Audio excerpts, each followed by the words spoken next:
everybody. Welcome to the Legendarium podcast. Today, episode number 300 and something or other is the Castle of Llyr. This is book 3 in the Prydain Chronicles.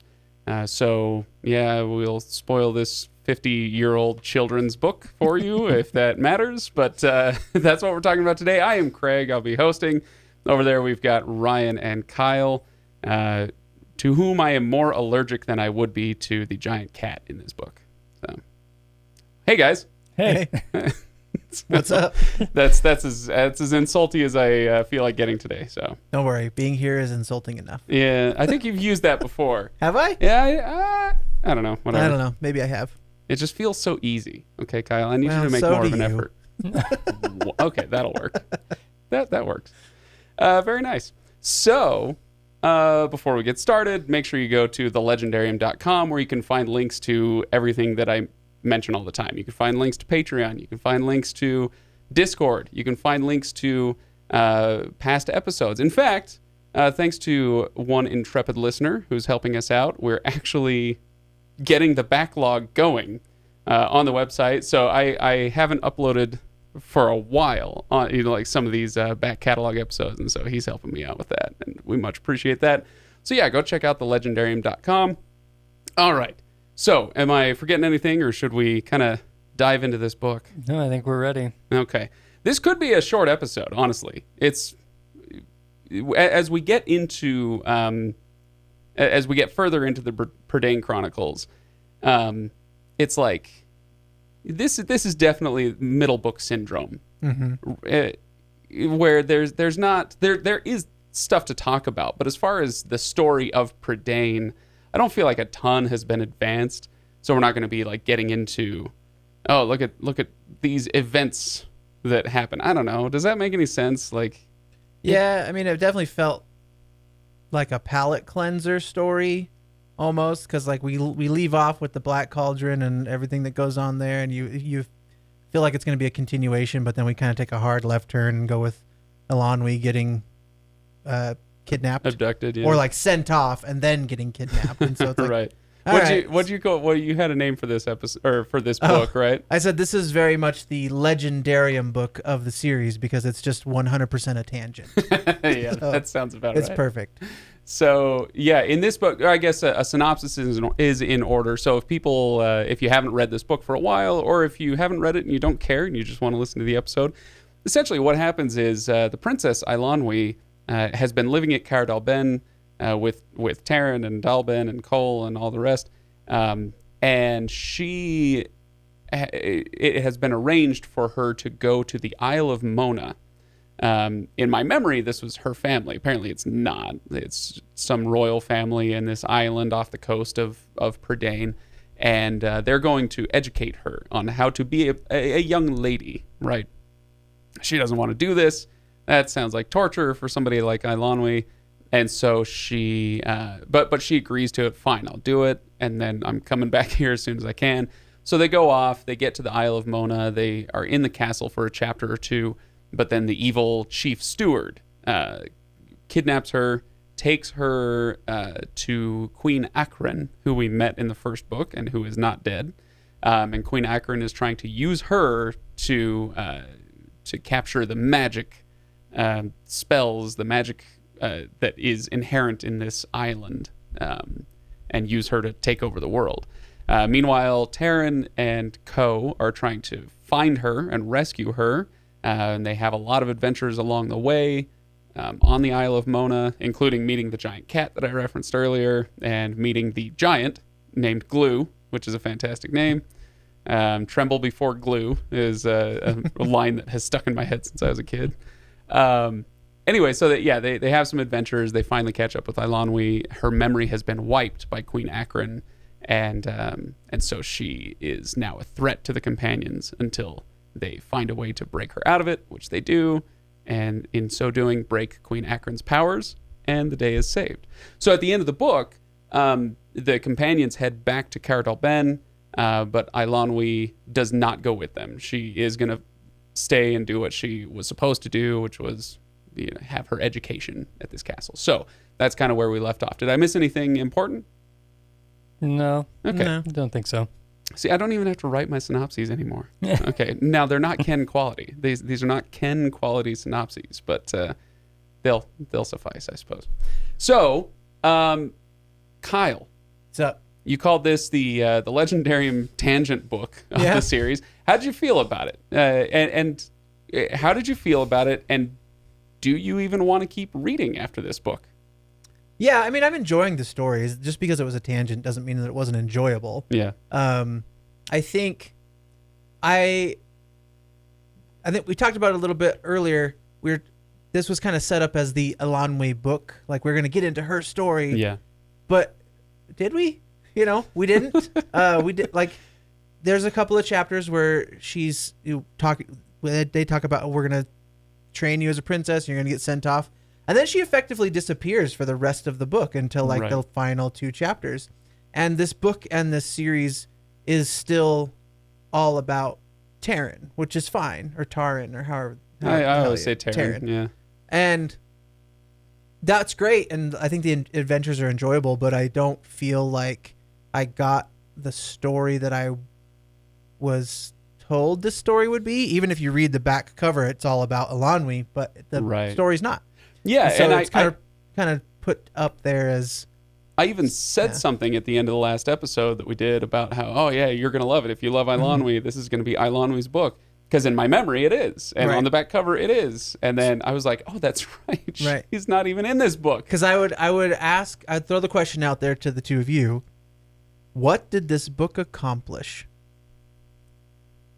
So I'm saying from a character arc perspective or even a plot perspective, where are we at the end of this book compared to where we were at from the beginning of this book?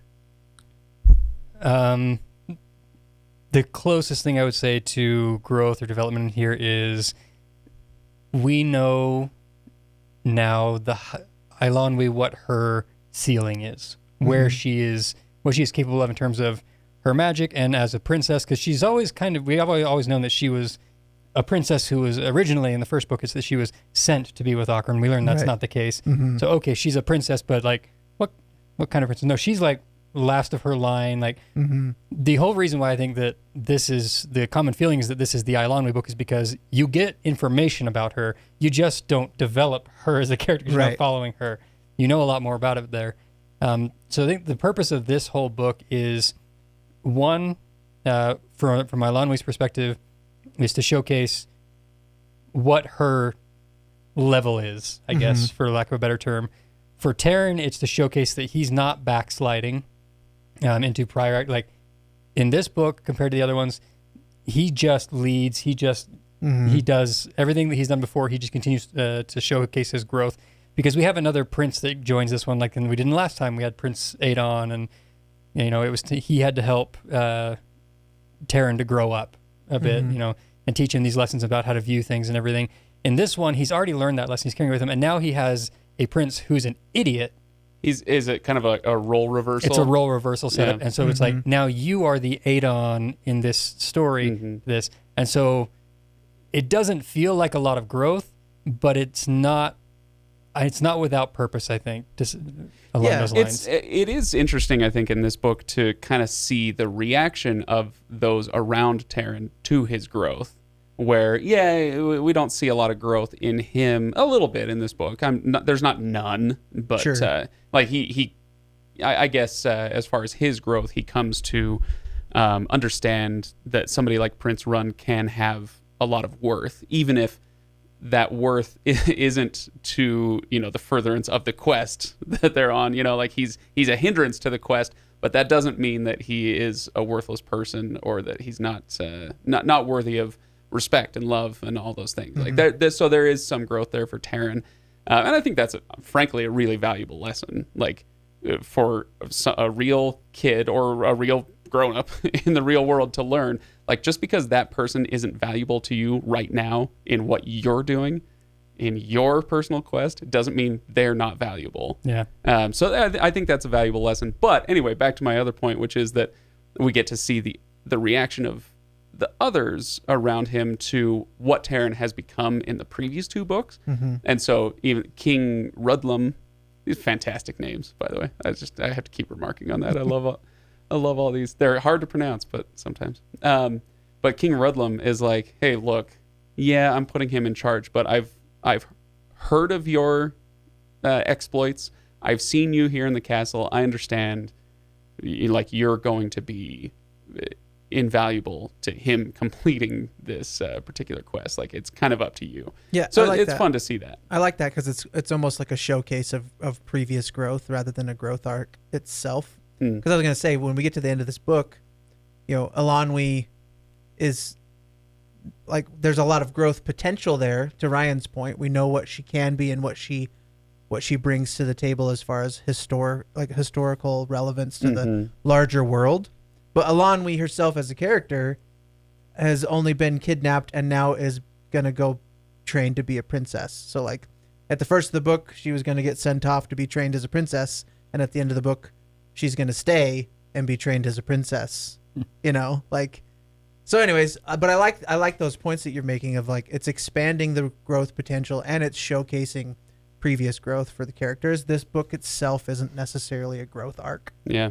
It also does one other thing. The first book, the Taryn and Eilonwy are both definitely kids. It's, maybe a little bit older kids, but they're kids. Mm-hmm. And the next book, they've grown up a little bit more. This is the first time we're starting to introduce a little more adult reaction and specifically romance into their story. They've always had this kind of flirtatious thing going on. But they're basically kids. Yeah, so, they're basically kids. yeah. But now we legitimately have to deal with Taryn realizing that he has feelings for Eilonwy when he discovers that Prince Ruin is the one who's supposed to be or they're going to try and betroth Eilonwy to him. Right. And he's like, oh, I'm not. I can't let that happen. Mm-hmm. Well, what am I supposed to do? I'm an assistant pig keeper. I can't. Right. She's a princess. There's no way this is going to work. And, even towards the end is, the very final page is when he's like, yeah, and by the way, the king and the queen, they want to betroth you to the prince. And she's like, you idiot. You think I'm going to let that happen? Yeah. I swear every book ends that way with him saying something to her and her being like, you idiot. Like, that's how they I'm not speaking with you anymore. Yeah, I'm not speaking to you. For a little bit. I thought it was a charming ending when she says, Taryn of Cardal Ben, I'm not speaking with you anymore for a little while. I think he writes these characters very charmingly. Sorry, what were you saying? It's the beginning of real romance. Oh, yeah. As compared to just cute flirtation. Like, you're going to have to figure out how Taryn and Eilonwy can be together at the end of this children's story, or why they're not going to. Yeah, which it does. I'll set up the next book for you and for anybody else who is planning to read it. But the next book is essentially Taryn realizes, oh my gosh, I'm in love with Eilonwy. She's a princess. I need to figure out who I am. So he goes on a quest to find his parentage, to understand who he is. It's, in my recollection, I reserve the right to change my mind on this, but in my recollection, it's the most meaningful book in the series, Taryn Wanderer. But we'll get there in a bit. But yeah, it's all going to be about Taryn's journey to find himself. Anyway, one thought that I had about Eilonwy's character and how she's treated in this book and how I thought it was about her, and everybody, the back of the cover thinks it's about her, but it's not. I wonder, as you were talking, the thought occurred to me if Lloyd Alexander was actually being pretty smart about this, where if he had tried to write a book from a teenage girl's perspective, he could have been lit up over it. Or, like maybe he just felt like maybe he even tried to write the Eilonwy book, and he's like, you know what, I'm not in the head of this 17-year-old girl. Like, I don't get it. And so let's go a different direction. I could see something like that that would be smarter than trying to write something falsely that he couldn't quite grasp. I don't know. I could be wrong. I'm just postulating. I mean, I could see it. I don't see that being a thing of the time. Like, nowadays, yeah, it makes absolute sense. The potential of being lit up about writing a character that you don't understand. That's true. 50 years ago, not so much.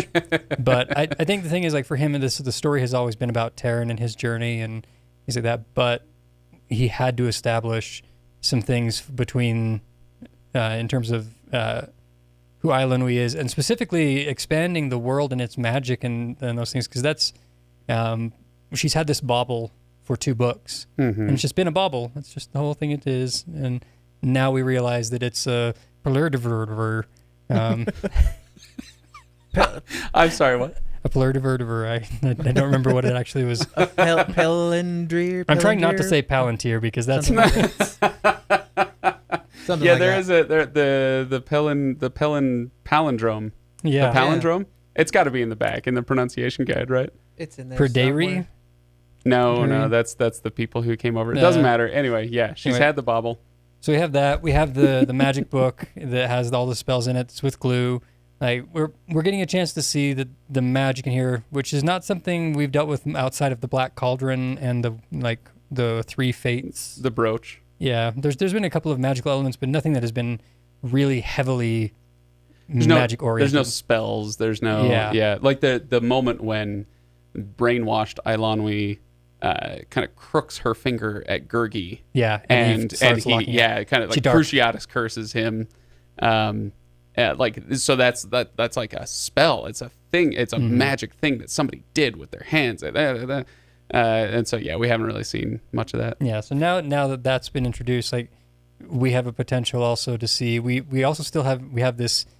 It is not dealt with in this at all. We deal with Akron only. Pretty much, she is our villain in this one, along with her little minion, the spider, Mag, whatever. yeah.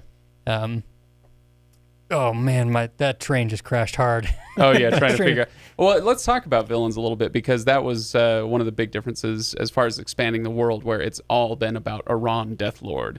But he's much like Sauron. He's off in the distance. We don't see him. We just kind of hear that he's pulling strings and puppet mastering behind the scenes and all that stuff. And now we have a much more face-to-face villain who is not that. And in fact, she wants to depose him. She's our Saruman or something. And so, yeah, we do get a little bit different bad guy. But like you said earlier about the magic, this expands the world. We're in a different location. We're not in Prydain. I mean, I don't know if it technically is part of it. Whatever. I mean, the Llyr was part of Prydain and floated off.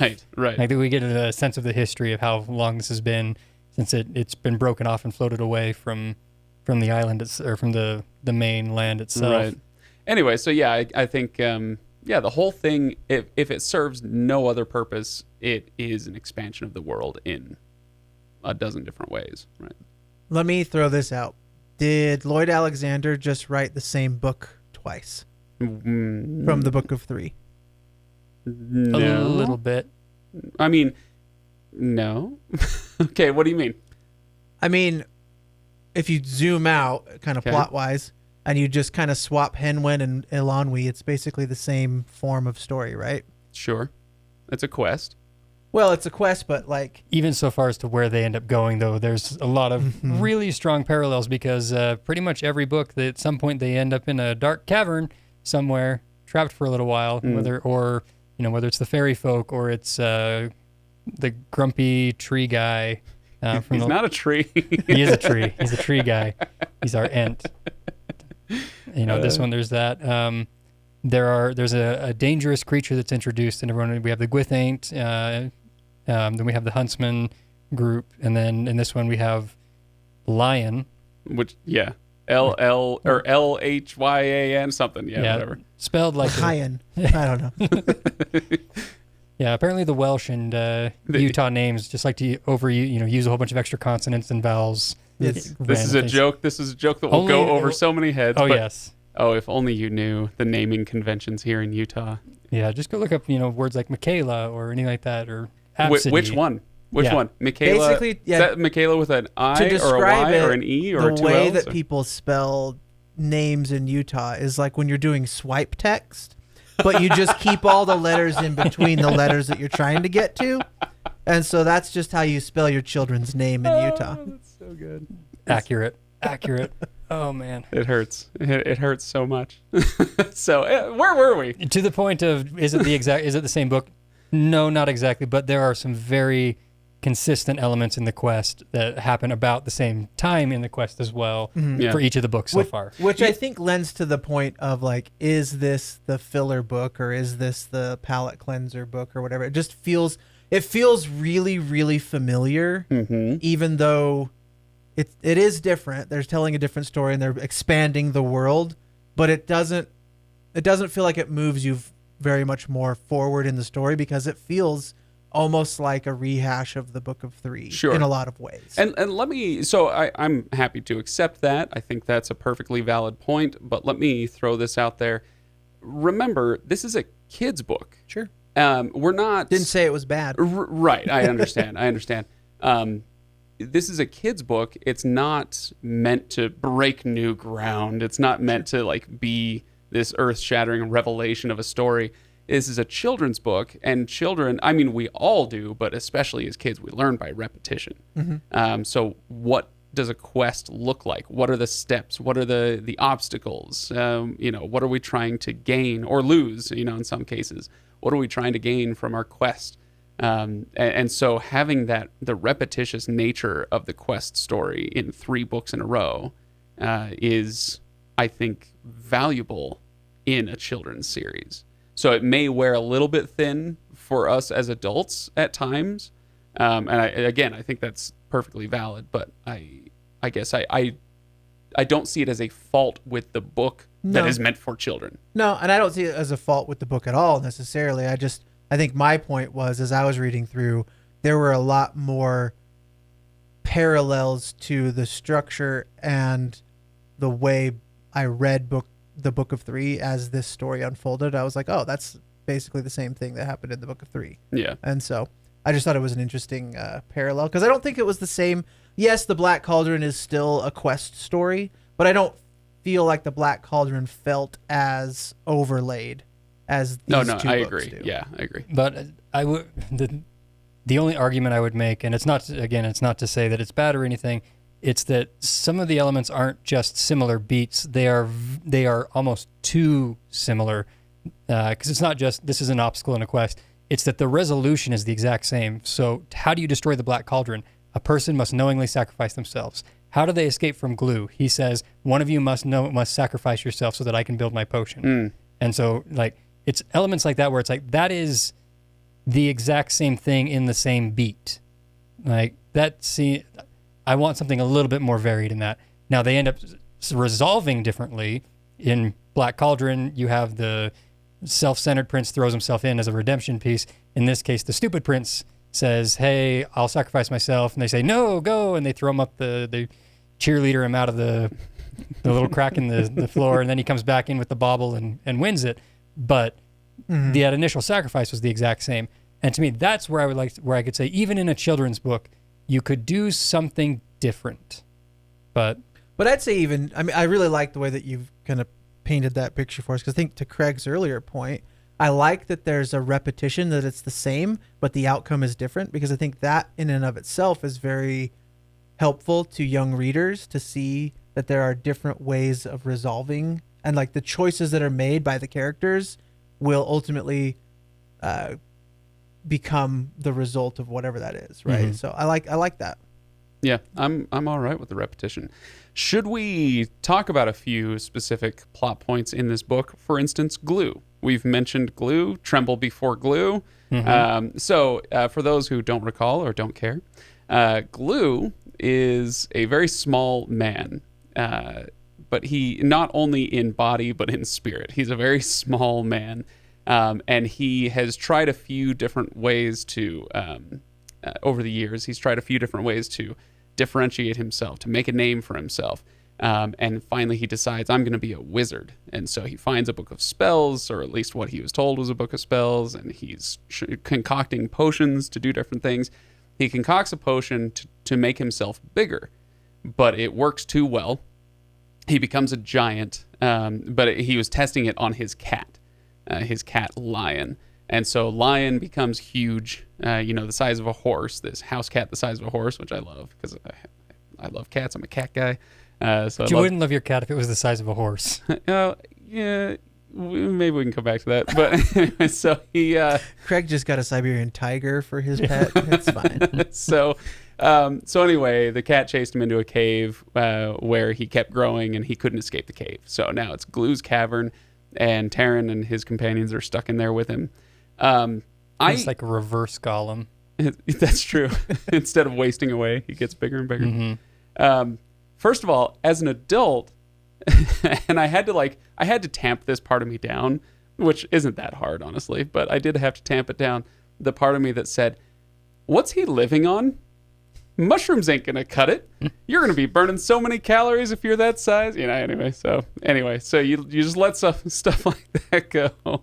The pig-sized kittens that are coming from his horse-sized cat.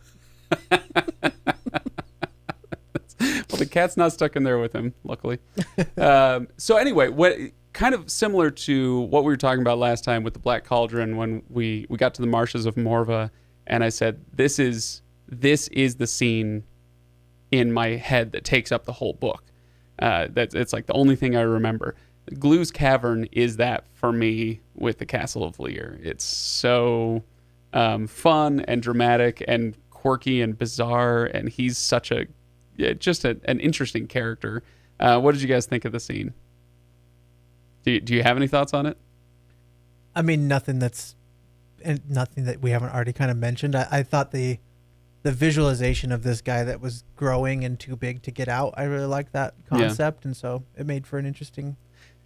The thing I really like about it, there's a point at which you realize that he, like I said, he's a small man, and I think Fluter even makes a point of this at some point in the story, where he says, like, he may be big, but he's still an awfully small guy.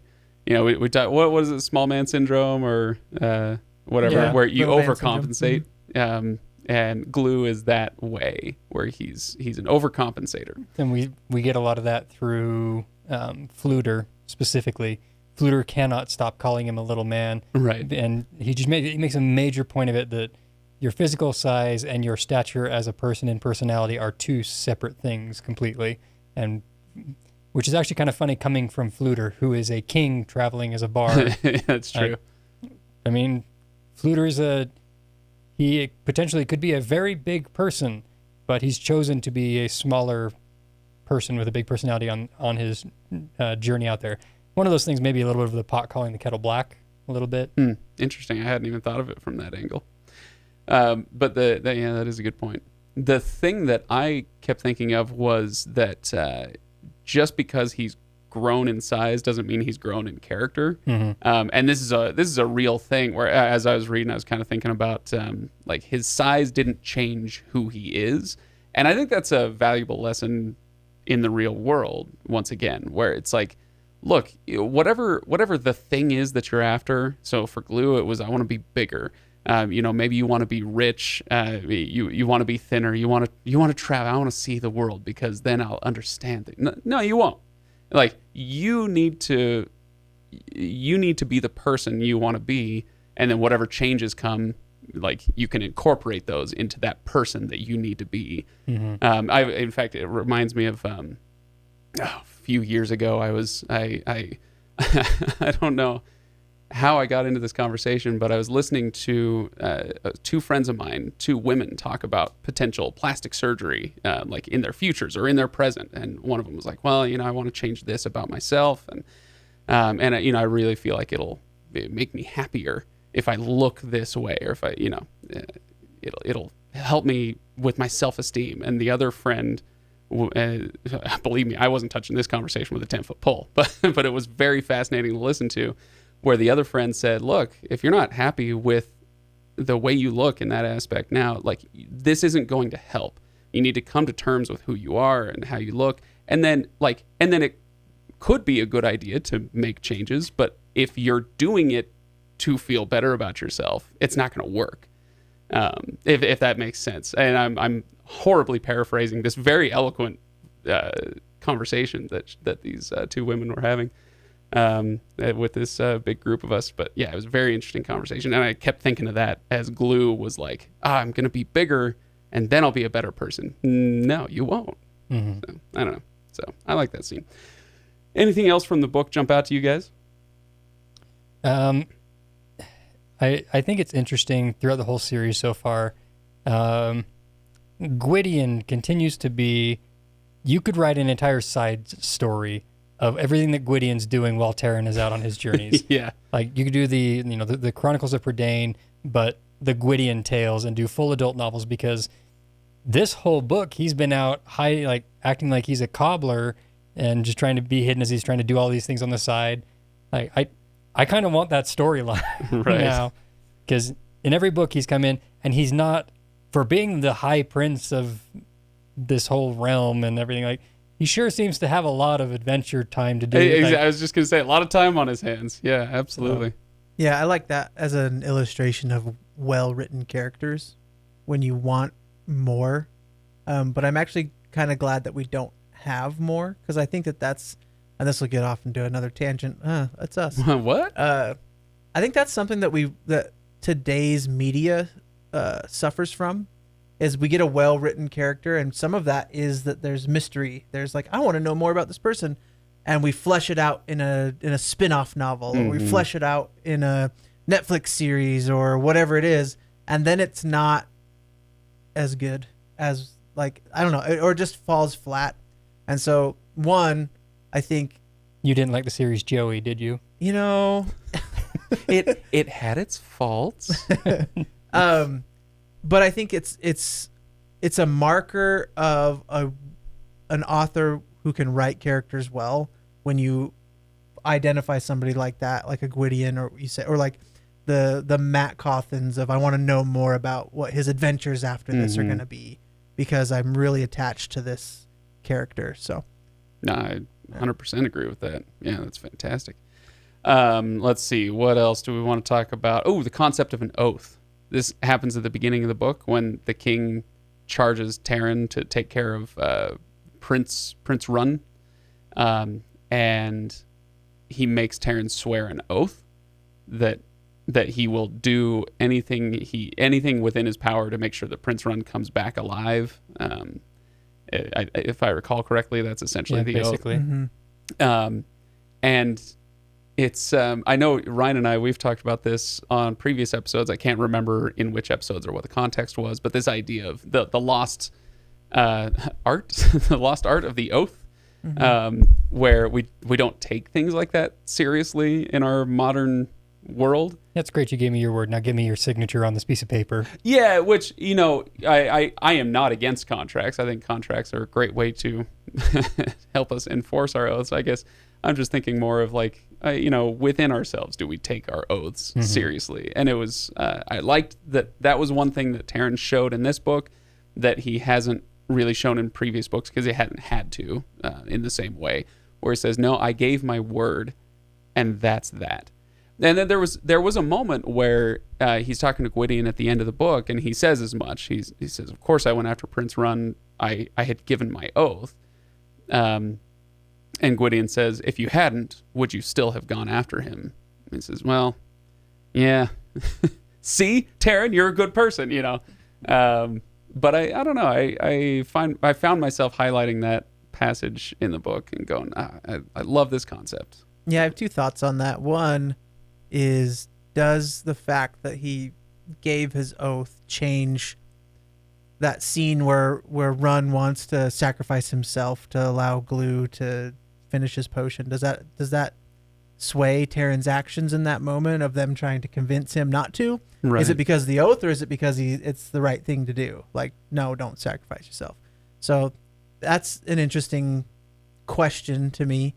And then the other thing, I think, to your point about like oaths in modern day or whatever, I mean, the oath is usually, an oath I should say, is usually something larger. It's a life or death thing, or but I think, to your point, when you look at it on more of a micro scale, like a day-to-day, like, did you say you were going to show up on time, or did you say you were going to send this thing or meet with this person or whatever? And I think that's where it absolutely has kind of lost some of our integrity as a society, where we're saying, I told you I was going to do this thing and we didn't do it. I know I've done it a few times with the podcast where we'll say like, yeah, we're going to read this book and we're going to record. And then it's like, I didn't do the reading and I didn't finish it and I didn't fulfill my end of it. And it's a reading and it's the podcast. It's not like I said, I'll come pick you up so you don't die somewhere. But at the same time, that's where I think we've really lost our sense of integrity as a society. Yeah, I feel like this is another thing that Ryan and I have talked about in the past. Like, how do you define friendship? You can define friendship in any number of ways. But over the years, the word that I've come the most to use in regards to friendship is reliability. Mm-hmm. And the way we often say that, the formulation we have is, well, yeah, they're always there for you. And it's kind of a cliched line, but it means something. And I think it's getting at what you're talking about, where a friend will do what they said they were going to do for you. They're going to be there for you, and that's what makes, so in this story, getting back to Prydain, that's what makes the relationship between all the companions what it is that they, even if they didn't swear an oath audibly like he does with the king, there's still this sense of like, I'm tied to you, I'm your friend, and that means something. That means, no, I'm not going to abandon you. I will be there. I will protect you. Whatever the case may be at the moment. So, I don't know. Ryan, you don't look very contemplative, so we're going to move on. All right. So, last thing, I think maybe we should end on Princess Eilonwy again, since we started with her, and hey, this is her book, right? So, sure. So we end with Princess Eilonwy. How do you guys feel like he has done with the damsel in distress trope? Because in this book, as you say, she takes the place of the pig. So they're off to save Eilonwy. So it's very much like Mario's got to save Princess Peach, or Link's got to save. Exact thing came to mind as I was reading this. It's like, she's just Princess Peach at this point. But is she? That's my question. Is does he do a good enough job in your mind at not necessarily upending, but at least tweaking the damsel in distress trope for you? Yes, because if she wasn't. The way that this would be Princess Peach is if Princess Peach all of a sudden turned around and lit Bowser on fire. That's the one thing about this. In the past, she has been a bit more of a damsel in distress. No, I can't even say that in the past, because she's the one who's like chased Terran down to bring him, like grabbed the sword and gone out after them as they've been chasing it. So I think as a character, this is the first time that I actually think that she does fit the damsel in distress mold. Yeah. Until the very end, when she has the Pelidor, golden Pelidor. Spell it. Did you find it? It's a chapter heading, so okay. It is Pelidrin. Pelidrin. Yeah, Pelidrin. Pelydryn. Pelidrin. Yeah, let's go. It's the Y's that throw you. It's the Y's. Damn Welsh. Yeah. So she takes her Pelidrin and the spell book and actually breaks Ocarin's spell over herself, because nobody else, Terran, Gwydion, nobody else is able to do it for her. Mm-hmm. It's not until she takes the power and then she starts reading and kind of comes into herself that she's able to break Ocarin's spell and then light the book on fire and beat everybody. It's kind of it goes back to a point earlier in the book when she doesn't have the bauble, they have the bauble, and they're using it to find their way through Glue's cavern, and they can't make it work at first, and then they figure out that the way to make it work is by thinking about someone other than yourself. So by having a selfless attitude, you can make the bauble work and light up. And so that was, it's not explicit at the end of the book, but that's where my mind went, was that she got it, and Ocarin's spell was essentially making her selfish. Like, I have all this power, I'm the rightful heir of Llyr, I am going to be a powerful enchantress, et cetera, and that kind of keeps the spell on her, but the bauble reminds her to think of other people, and that breaks the spell. Something along those lines. Yeah, I really like that moment. I feel torn on this question, to be honest, of whether or not Lloyd Alexander does a good job of turning the damsel in distress with regards to Eilonwy, because I think from a character perspective, I agree with what Ryan's saying. I think that Eilonwy herself isn't necessarily a damsel in distress. She ends up figuring out how to save herself. But structurally, the way that the story is told and put together, I don't know that Lord Alexander has done a good job of turning the damsel in distress trope around enough and giving Eilonwy enough screen time or enough motivation that we the reader get to interact with in order to confidently say that he's done a great job of that.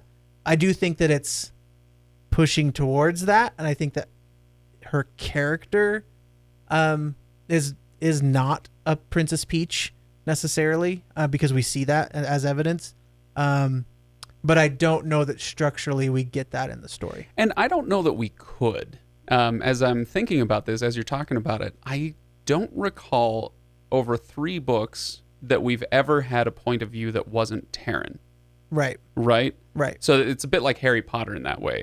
With the exception of a couple chapters here and there in Harry Potter, it's almost entirely his point of view. And so from his point of view, Eilonwy was there. He was trying to protect her. She's gone, and they need to rescue her.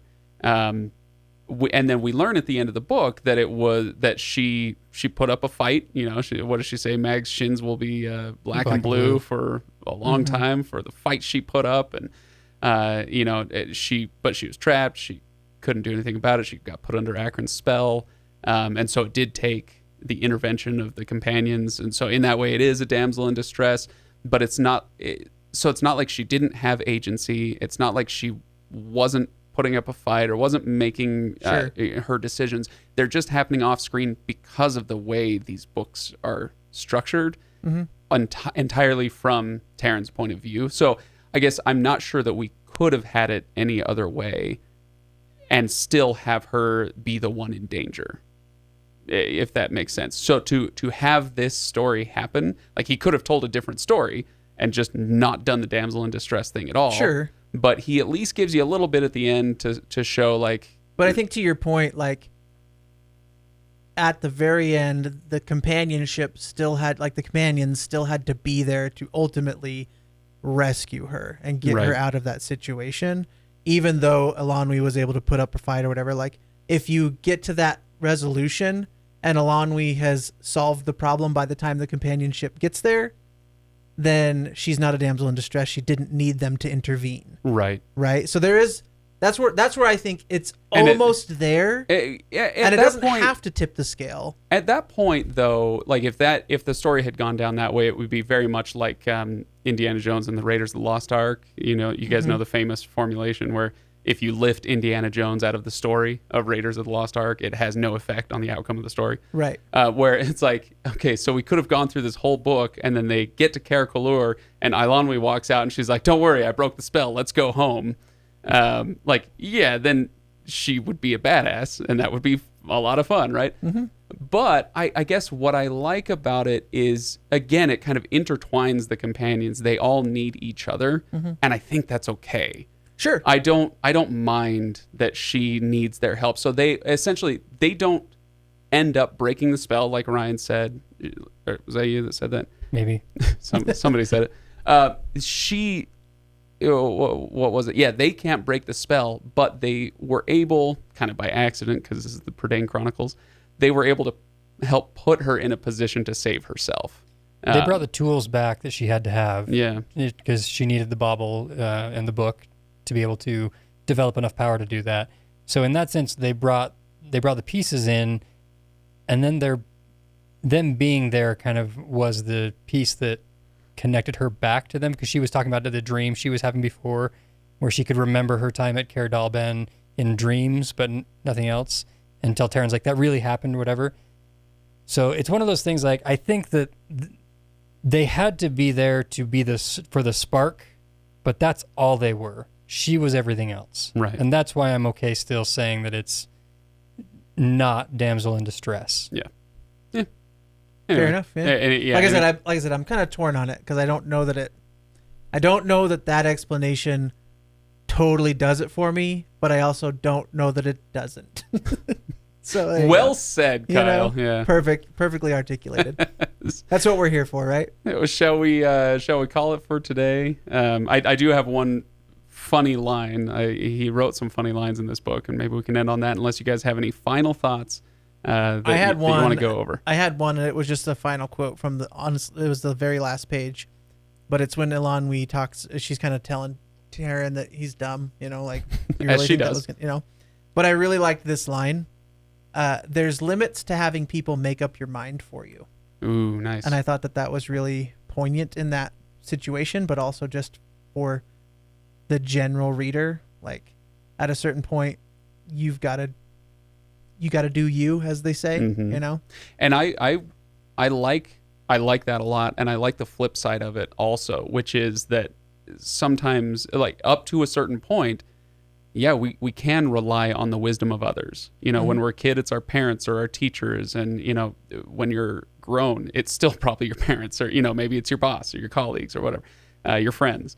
It's okay to rely on the wisdom of others up to a certain point, but you have to be able and willing to step in and make your own choices at a certain point. There's a limit. Anyway, yeah, I like that one. How about this one? This is just a funny line. When Taryn tells Eilonwy she's not to leave the castle. You're in danger here. You're not to leave the castle. She says, "What did you say? Not leave the castle? Taryn of Caradol Ben, I think the salt air must have pickled your wits." And I read that and just had a good chuckle. And what a way with words this guy has. So I like that line a lot. The other one was when in Glue's cavern, when he says, Taryn gasped in horror, "You mean to kill one of us?" And Glue, it sounded as though Glue's feelings had been hurt. "You make it sound so raw." And Fluter says, "Great, but Lynn, let me get my hands on your scrawny neck and I'll make you sound raw." I don't know. Just the humor in these books continues to get me. It's not sophisticated. It's not complicated. It's just fun. And he has a way with words that I enjoy. So There you go. Cool. Shall we call it? You guys have anything else?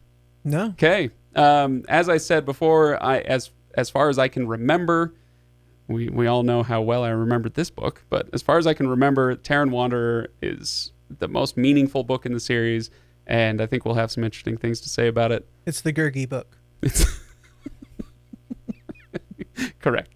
Okay. Yeah, it's the Gurgi book called Taryn Wanderer. Yes, exactly. So, so we'll be back with that one in a couple weeks. And until then, I hope people who are listening have picked up the series. If you were sitting on the fence about it, it's definitely worth a read. They're lots of fun. They're poignant in places and adventurous in others. Tangential in others. There is that. Anyway, so thanks everybody for listening. Make sure you go to thelegendarium.com for all those links I mentioned earlier. Anything that we have coming up, we're going to be doing some Wheel of Time content when the show comes out next month. And we should do something on Dune, but we haven't yet. Maybe we will. I think we missed the boat because that came out 3 days ago. So Yeah, and absolutely nothing we have to say will have any value beyond 3 days. yeah, exactly. That is actually true. So yeah, thanks for listening, everybody. We will see you next time.